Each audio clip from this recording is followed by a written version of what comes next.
Hey Bowtie Nation, Joseph Hogue here with your weekly stock market update, 9 a.m. Eastern every Monday morning with the stocks to watch and the stock market news you need to see. And Nation, Wall Street thinks AI is about to wipe out enterprise software, crushing stocks like Salesforce, ServiceNow, and Workday. The reality is, these companies aren't being replaced. They are the AI backbone for business, and I've found 3 stocks with 36% plus upside potential on that rebound. Stick around and I'll also update our stock market outlook and highlight one stock I'm watching that could jump 10% or more this week alone. First to those 3 software stocks though, because enterprise software companies providing that operational backbone for business software from human resources to financial controls and customer support have been slammed this year on fears that AI can do their job at a fraction of the cost. That fear is so widespread that even Nvidia's Jensen Huang once warned AI is going to eat software. Enterprise software is a $1.2 trillion market under threat from the promise of vibe coding, where a user just tells an AI model what software they need. That would mean companies could easily create their own custom software instead of paying software as a service or SaaS companies to develop and operate those programs. That fear has pushed stocks in the space down double digits this year against the broader tech sector that's up 20% plus. Shares of Workday, ticker WDAY, are down 19%, while ServiceNow, ticker NOW, has fallen 25%. And industry leader Salesforce has crashed 32% to last Friday. But now 2 reasons lead me to believe that the fear is overblown and your chance to pick up some insanely cheap stocks. First, while I love AI and think it is going to change the world, the hallucinations and the mistakes are still pretty bad. To think that a Fortune 500 company is just going to hand over control of the entire operations software to an AI agent is pretty absurd at best. Now, that may eventually happen, but it's not going to happen for at least several years. And even then, it's going to be the enterprise software companies developing those AI agents that'll do it. All 3 of the companies I'll highlight are aggressively building out their AI agent services to help transition customers into using that artificial intelligence. AI is enhancing these companies, not replacing them.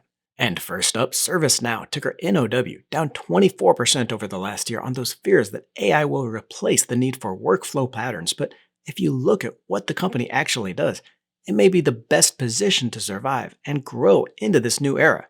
That's because ServiceNow isn't just another software as a service company, it is the AI workflow backbone of the enterprise. The company runs 4 major workflow cloud technologies: core business, CRM and industry, and creator workflows, all built around the idea of connecting data, processes, and employees across that HR, finance, IT, customer operations, procurement, and the entire business. The company's message is AI doesn't eliminate workflows, AI supercharges them. Companies still need a system to orchestrate those automations, route tasks, enforce governance, and connect those legacy tech with the AI-enabled processes. And despite the sell-off this year, the fundamentals still look great. Analysts expect 20% revenue growth this year and another 19% next year, with 24% earnings growth over that. And the valuation has reset dramatically. ServiceNow now trades for 13.8 times sales, down from 21 times multiple last year, a 35% discount on a business that is still compounding at nearly 20% annually. Another stock in the space here, Autodesk, ticker ADSK, has held up better than the others, with shares up 0.5% on the year, but maybe not the value play that some of these others are. An investor presentation highlights that customers are looking for ways to increase their capacity due to those talent shortages, with 58% of design and make leaders citing that lack of skilled workers in their industry. This fact supports the idea that AI is not replacing Autodesk's tools, but making them more essential for a company. The company also lays out progression from task automation to full systems automation, illustrating how AI expands the value of Autodesk software rather than reducing it. Autodesk is expected to grow slower than ServiceNow, with revenue expected up 17% this year and 11% next, though management is leveraging that into 17% annualized earnings growth. Shares trade here for 9.6 times on a price-to-sales multiple, lower than its historical average and well below ServiceNow, so while you're giving up a little bit of growth in this stock, you still get it at a better price. And then Salesforce Inc., ticker CRM, my top pick of the group, with shares down 27% over the last year, but off an amazing week with a 13% pop on its earnings. The proof that AI will drive this business rather than destroy it is in the company's Agentforce segment, signing more than 18,000 deals and 1.4 billion in recurring subscription revenue for that AI software service. That's your signal that customers aren't cutting software spending, but taking advantage of AI-enabled automation and agentic workflows built into Salesforce Cloud. Part of the problem here, though, is revenue growth is slower than the other two at just 9 to 10% expected growth, though off a much larger scale that still represents $8 billion in additional sales over the 2-year period. The Agentforce platform is driving growth here with subscription and support up 19% in the last quarter. And Salesforce is by far the best value here, trading at just 5.7 times on a price-to-sales basis, a 36% discount to where the stock was trading at just in January. I'm going to show you the stocks I'm watching this week next, but first, if you didn't see it, make sure you catch last Wednesday's video, my full analysis of the AI stock bubble and proof that we still have at least 12 to 18 months in this bull market. Nation, the bears are out, with short sellers like Chanos and Michael Burry trying to scream stocks lower so they make money. I'm going to link to that video in the description below. Make sure you watch it because this is how you keep from getting freaked out on the market sell-offs and know when to buy the dips in stocks. On to those stocks I'm watching this week, and Lululemon Athletica, ticker LULU, reports earnings Thursday, and I don't usually recommend short-term trades, but this could be a big report. Shares are down 50% this year on tariff pressures as well as that broader sell-off in apparel, but all signs point to a much stronger than expected earnings. Shares of Victoria's Secret, ticker VSCO, jumped 15% on its release last week, reporting sales growth of 9%, more than double the 4% growth expected. Shares of Ulta Beauty, ticker ULTA, and American Eagle, AEO, also popped double digits on earnings beats as well as stronger forecasts for coming quarters. Now, Lululemon isn't out of the woods, but management is adapting to the tariffs by diversifying suppliers and improving its inventory turns. Expectations set an easy bar here at just 3.3% sales growth for the quarter and a deep cut to earnings, so any good news should provide an upside. Shares are also attractively priced here at just 2 times price to sales, less than half the valuation investors were paying in January of this year, and well under the historical average.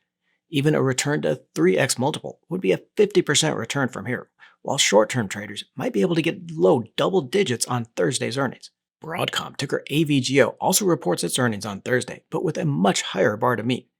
Analysts are expecting the company to post 24% sales and almost 32% earnings growth for the quarter, along with a strong outlook ahead. Broadcom is one of my favorite AI supply chain stocks here, touching multiple parts of the data center, including accelerators and networking equipment. The problem is, while chip competitor Marvell reported optimism in its accelerator market and saw its shares higher on earnings, networking competitors Arista Networks, ticker ANET, and Astera Labs, ALAB, both disappointed investors with lackluster guidance on the coming quarter. I still like AVGO for a long-term stock, but the problem we've been seeing in this market is an earnings beat just isn't good enough for investors. Any company not raising its outlook is getting hit, and shares of Broadcom are already expensive. The stock trades for 30 times on a price-to-sales basis, almost double the valuation it was traded at just in the past year. Investors are paying twice as much for every dollar in sales reported. That leaves a lot of room for disappointment on earnings, so be ready for a sell-off, but I would be buying any big dips on this on a longer-term upside. Okta Inc., ticker OKTA, initially fell after hours, but then jumped 6% on its earnings beating forecasts and raising its outlook for sales. CEO McKinnon called out a higher upside to AI agents that haven't yet come through in the results, but could boost the company's market over the next 5 years. Now, I highlighted the stock in last week's update as a dark horse winner this cybersecurity and have been buying shares on that November sell-off. I like the company for its market leadership in the identity and access management segment of cybersecurity, one of the few companies with an advantage in that segment. Now, Microsoft does have a larger market share, but Okta is close behind, and Palo Alto Networks just paid $25 billion to acquire CyberArk, ticker CYBR, for its products in that space. That makes Okta's leadership in this segment a prized possession and could land its own takeover offer from another company. Okta is still the least expensive name in cybersecurity, trading for just 28 times on a price-to-earnings basis. The 10% annual revenue growth isn't great, but Okta books one of the few profitable operating margins in the industry and is definitely one to watch. I'm also watching the iShares Ethereum Trust ETF, ticker ETHA, up 10% last week, along with Ethereum bouncing off the recent weakness, but in what's becoming my favorite theme over the next year. Longtime crypto skeptic Larry Fink, CEO of the world's largest asset manager, BlackRock, penned an article in The Economist last week where he compared tokenization to the internet in 1996, just before the boom, and that could come faster than anyone expects. He admits that at first it was hard for the financial world to see the big idea because tokenization was tangled up in the crypto boom, but that traditional finance has now seen what's hiding behind the hype: real world change that has taken use of tokenized assets up 300% in the past 20 months.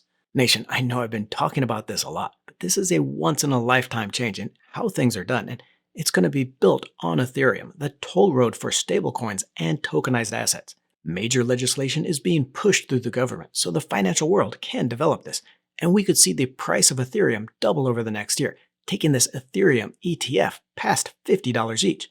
Between the iShares ETHA and the Grayscale ETH fund, both tracking Ethereum prices, I have over 800,000 invested in my portfolio, and I'm buying more anytime we get a dip. Updating our stock market outlook, it is the week we've been waiting for. Last week's modest inflation report from the Personal Consumption Expenditures, the PCE index, locked in a rate cut this Wednesday by the Fed. The preferred measure of inflation showed prices rose just 2.8% in the year to September, with a monthly increase that was just slightly under expectations. While that's still well above the 2% target, inflation under 3% has moved odds of a rate cut even higher. The CME FedWatch tool, which uses futures pricing to show market expectations for rates, moved to 87% odds that the Fed cuts its rates by 0.25% this week. Now remember, that's important because lower rates generally mean lower borrowing costs for companies and consumers, as well as higher stock prices through valuation models.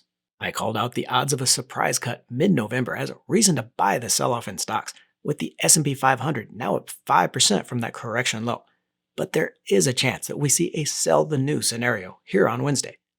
This is where stocks rise ahead of some event, only to fall when we do see that news, even if it's as expected or even better. Now, the problem is, while a cut this Wednesday does help support stocks, it's the last one expected until the Fed meets in April, and only 2 cuts are expected for all of next year. Now, investors are going to be hoping for comments from Chair Powell that we could see more cuts, but they're not likely to get it.